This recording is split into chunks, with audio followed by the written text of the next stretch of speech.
आपको मैंने बताया था पैटर्न को चेक करना कि जो गलतियां आप कर रहे हैं। एचआर आप अपनी अपनी जगह अपनी अपनी टीम में कुछ एक्सपेरिमेंट्स कर सकते हैं। लेट मी सजेस्ट यू, क्या वीकली या मंथली कुछ मीटिंग आपकी होती ही है, तो उस मंथली वीकली मीटिंग में आप चार्ट्स लगा सकते हैं, अपने सार्वजनिक स्थान पे लगा सकते हैं। बहुत काम करता है, बहुत इफेक्टिव है।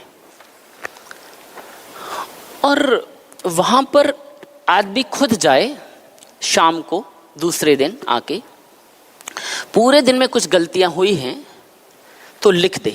आज मैंने उस काम को 1 घंटे में करने की बजाय 1.5 घंटे में किया। आज मैंने उस काम को टाला।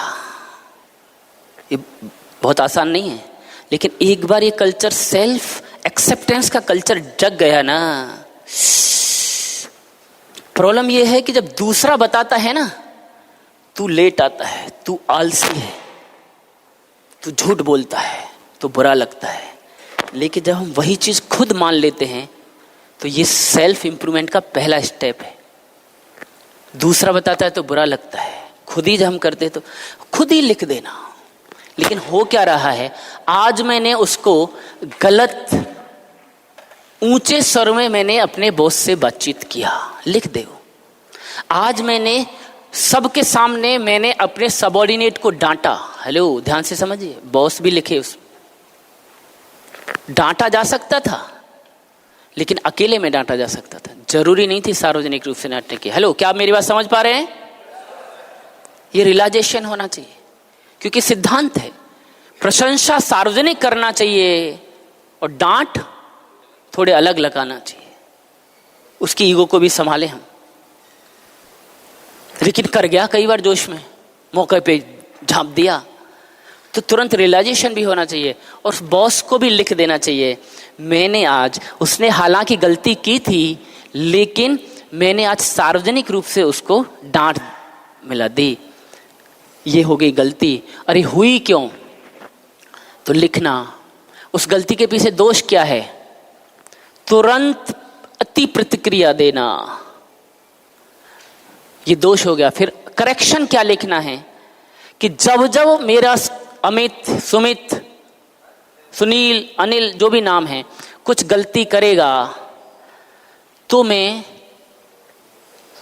सतर्क हो जाऊंगा और सार्वजनिक रूप से नहीं डांटूंगा, अकेले में डांटूंगा। या नहीं वाला शब्द प्रयोग नहीं करा। जब भी वो कोई गलती करेगा तो मैं उसको अकेले में समझाऊंगा, डांटने की बजाय समझाऊंगा। वो समझाने में कई बार डांट भी हो सकती है, वो भी समझाना ही होता है, प्रकार अलग है। हेलो, समझ में आ रहा है? डांटना भी प्यार का ही अलग रूप है। हेलो, है कि नहीं? क्योंकि पत्नी के भी प्यार के अलग अलग रूप होते हैं कि नहीं? नखरा, गुस्सा, रूठना, ये प्यार के ही अलग अलग रूप हैं। तो डांटना भी ऑर्गेनाइजेशन में प्यार का ही अलग रूप है। ओके, ये सार्वजनिक रूप से लिख रहे हैं सब, सारे लोग अपने अपने नाम के साथ। ये सिस्टम डेवलप कर लिया आपने। लेकिन प्रॉब्लम पता है क्या हो रहा है?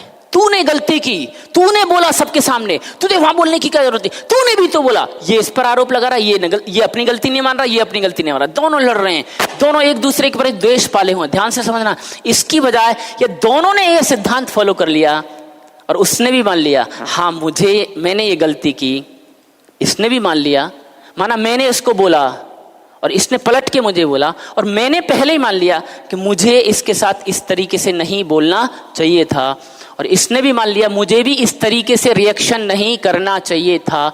तो दोनों ने अपनी अपने हिस्से की गलती मान ली, तो दोनों ने एक दूसरे से द्वेष नहीं पाला।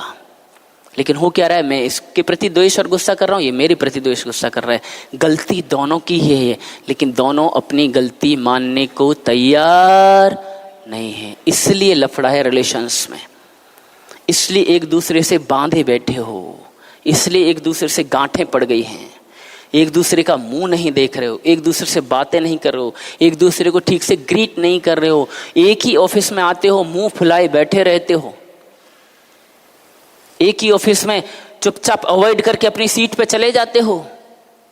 ग्रीट नहीं करते हो, हाथ नहीं मिलाते हो, गुड मॉर्निंग नहीं बोलते हो। ऐसी हालत है कईयों की हमारी। मैं अपना काम करता हूँ, अपना काम करो, दैट्स ऑल, मुझे काम से मतलब नहीं है, मैं वो मुझे पसंद नहीं है। अरे क्यों क्यों?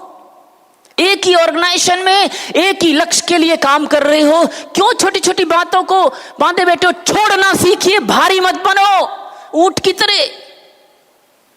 जितने भारी होते जाओ, माफ करना सीखो, भूलना सीखो, माफी मांगना सीखो और माफ करना सीखो। दो सिद्धांत अपना लो, माफी मांगना सीखो, माफ करना सीखो।